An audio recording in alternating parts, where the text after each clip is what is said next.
नमस्कार दोस्तों, क्या आप जानते हैं कि भारत पर सबसे लंबे समय तक किस विदेशी साम्राज्य ने राज किया? हाँ, हम बात कर रहे हैं मुगल साम्राज्य की। आज इस वीडियो में हम जानेंगे बाबर से लेकर औरंगजेब तक मुगलों की नीतियाँ, युद्ध, संस्कृति, कला और पतन की पूरी कहानी। चलिए शुरू करते हैं। मुगल साम्राज्य की स्थापना। मुगल साम्राज्य की नींव रखी गई थी 1526 में। इसके संस्थापक हैं जहीरुद्दीन बाबर। बाबर ने पानीपत की पहली लड़ाई में इब्राहिम लोदी को हराया। बाबर तैमूर और चंगेज खान का वंशज था। यहीं से भारत में मुगल युग की शुरुआत हुई। प्रमुख मुगल शासक। सबसे पहले बाबर आए। 1526 से 1530 ईस्वी तक इन्होंने शासन किया। बाबर मुगल वंश का संस्थापक था। वह तैमूर और चंगेज खान का वंशज था। वह अफगानिस्तान के फरगाना क्षेत्र से आया था। 1526 में पानीपत की पहली लड़ाई में इब्राहिम लोदी को हराकर दिल्ली की सत्ता पर कब्जा किया। वह अपनी आत्मकथा तुजुक ए बाबरी के लिए प्रसिद्ध है। बाबर ने तोपों का इस्तेमाल युद्ध में किया जो भारत में पहली बार था। इसके बाद हुमायूं आए जो 1530 से 1540 तक शासन किए, फिर 1555 से 56 तक। बाबर के बाद उसका बेटा हुमायूं गद्दी पर बैठा। उसका शासनकाल संघर्षों से भरा रहा। 1540 में शेर शाह सूरी ने हुमायूं को हराकर सत्ता छीन ली। 1555 में हुमायूं ने दोबारा सत्ता हासिल की, लेकिन एक साल बाद सीढ़ियों से गिरकर उसकी मृत्यु हो गई। उसकी प्रसिद्ध पत्नी का नाम था हमीदा बानो बेगम और बेटे थे अकबर महान।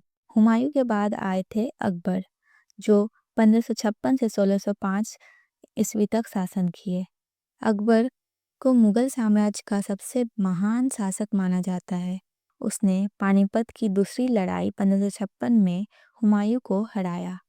अकबर ने दीन ए इलाही नामक धर्म की शुरुआत की। उसका शासन धार्मिक सहिष्णुता, कला, संस्कृति और प्रशासनिक सुधारों के लिए जाना जाता है। उसने टोडरमल के नेतृत्व में जब्त प्रणाली लागू की। उसके नवरत्नों में बिरबल, तानसेन, राजा मानसिंह, अबुल फजल प्रमुख थे।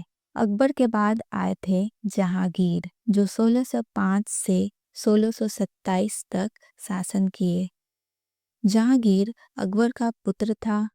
उसका असली नाम था नूरुद्दीन मोहम्मद सलीम। उसकी पत्नी नूरजहां ने शासन में महत्वपूर्ण भूमिका निभाई। उसने न्याय की जंजीर लटकाई थी ताकि आम जनता न्याय मांग सके। अंग्रेजों को भारत में व्यापार की अनुमति जहांगीर ने दी। जहांगीर के बाद आए शाहजहां, जो 1628 से लेकर 1658 तक शासन किए। शाहजहां का शासन स्थापत्य कला के लिए प्रसिद्ध है। उसने ताजमहल का निर्माण कराया, जो उसकी पत्नी मुमताज की याद में बनवाया गया था। उसने लाल किला, जामा मस्जिद जैसे इमारतों का निर्माण कराया। उसका शासनकाल को स्वर्ण युग कहा जाता है। बाद में उसके पुत्र औरंगजेब ने उसे कैद कर लिया।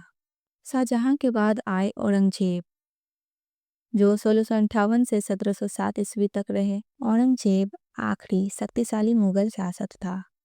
उसने दक्षिण भारत में मुगल सत्ता का विस्तार किया। वह कट्टरपंथी था। उसने जजिया कर दोबारा लगाया। उसने गुरु तेग बहादुर को फांसी दी और शिवाजी महाराज से संघर्ष किया। 1707 में उसकी मृत्यु के बाद मुगल साम्राज्य धीरे धीरे कमजोर हो गया। मुगल साम्राज्य का पतन। औरंगजेब के बाद आने वाले शासक कमजोर थे। अंदरूनी विद्रोह, मराठों का उभार और अंग्रेजों का प्रभाव बढ़ता गया। 1857 की क्रांति के बाद आखिरी मुगल बादशाह बहादुर शाह जफर को अंग्रेजों ने निर्वासित कर दिया। इस प्रकार मुगल साम्राज्य का अंत हो गया। अगर आपको ये वीडियो पसंद आया हो तो लाइक कीजिए, शेयर कीजिए और कमेंट में बताइए आपका पसंदीदा मुगल शासक कौन है और क्यों। ऐसे ही और ऐतिहासिक वीडियो के लिए चैनल को सब्सक्राइब कीजिए। मिलते हैं अगले वीडियो में। जय हिंद, जय इतिहास।